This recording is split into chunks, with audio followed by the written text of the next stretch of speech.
Lumabas sa pinakahuling survey ng WR numero na tiwala pa rin ang mga Pilipino sa paglilitis kay dating Pangulong Rodrigo Duterte sa ICC.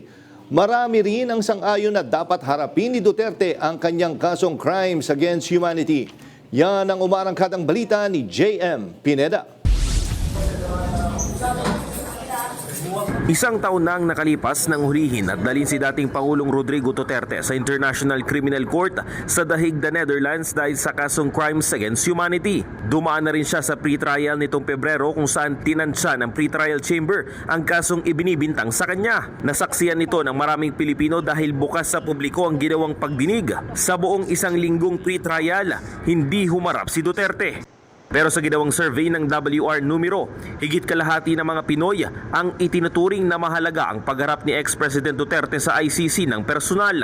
59.5% ang sumagot na may importansya ito habang 24.5% naman ang nagsabing hindi ito mahalaga, samantalang nasa 16% naman ang hindi sigurado. As is the case in a democratic society for people facing accusations of this scale, that they have to personally face a judge and address the concerns launched against them. Is President Duterte exempt because of his age? So these are continuing issues. But majority of the people, Filipino people, which cuts across even pro-Duterte, the pro-Duterte faction, support that President Duterte should face trial himself and not just the lawyers that and other representatives.